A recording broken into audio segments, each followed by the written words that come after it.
Sterling on it.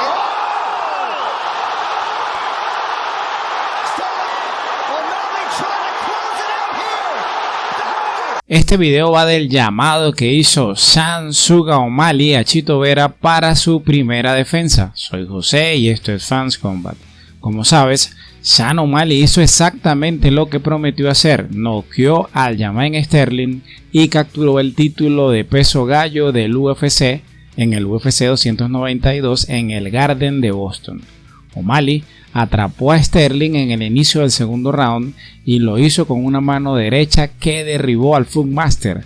Luego el Suga se le fue encima con una ráfaga de tiros de seguimiento para sellar el trato a los 51 segundos del segundo asalto.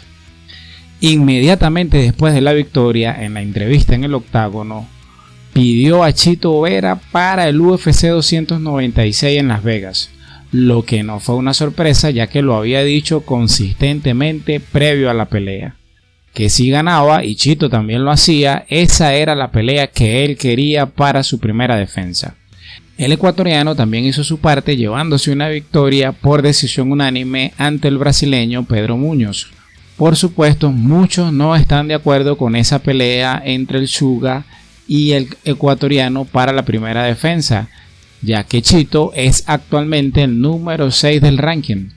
Una vez más, Cory Sandhagen, el número 4, se pronunció en contra de O'Malley aún antes de la pelea, por considerar que hay otros que están por delante del ecuatoriano e insinuando que el Suga lo que está es buscando una pelea fácil para su primera defensa.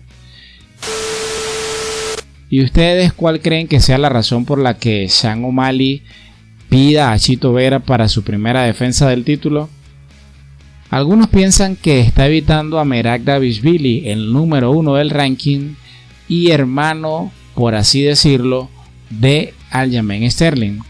Otros que ve a Chito como la pelea más fácil y que le generaría más dinero porque vendería más. Los seguidores del Suga sostienen que es porque quiere vengar su única derrota en MMA. Es difícil saber cuáles puedan ser los motivos reales de Sean O'Malley para pedir a Chito Vera como el rival para su primera defensa, pero puede ser una combinación de varios de esos motivos o argumentos. La otra pregunta que vale la pena hacerse es si realmente es posible que suceda esa pelea, si Dana White complacería a O'Malley en esa petición. Siempre se dice que hay campeones que tienen poder para negociar y otros que no. Sean O'Malley acaba de ganar el título, pero en su caso ha demostrado tener poder para negociar desde sus inicios en la compañía, porque para negociar con la UFC el arma más poderosa es la penetración de mercado, y eso sí que tiene el Suga. Por lo que no sería una locura pensar que esta pelea ocurra, porque por otro lado, Merab se está recuperando de una cirugía, no sabemos exactamente en qué momento pueda regresar. Tal vez no le haga falta mucho tiempo para regresar, pero todavía no lo sabemos. Sandhagen también se está recuperando de una cirugía que sí sabemos que le va a tomar como al menos unos 8 meses. Cejudo viene de perder y también está lesionado. El único contra es que Sterling decidió no irse a las 145 libras, como según iba a suceder, y está pidiendo la revancha inmediata. Veremos qué tanto pesa la petición de Sterling. Yo creo que se merece la revancha inmediata. ¿Y ustedes qué piensan? ¿Se merece Sterling enfrentar directamente al campeón? ¿Qué va a pesar más, los méritos de Sterling o la petición de O'Malley?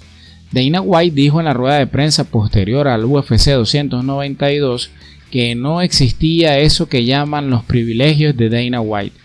Veremos cómo se desarrollan los acontecimientos, pero al momento que grabo este video todo está muy reciente. Yo sí creo que O'Malley tiene poder para negociar, pero también creo que Sterling merece la revancha. Si me tengo que inclinar hacia un lado, me inclino a O'Malley versus Cejudo para el UFC 296 en Las Vegas al final de este año.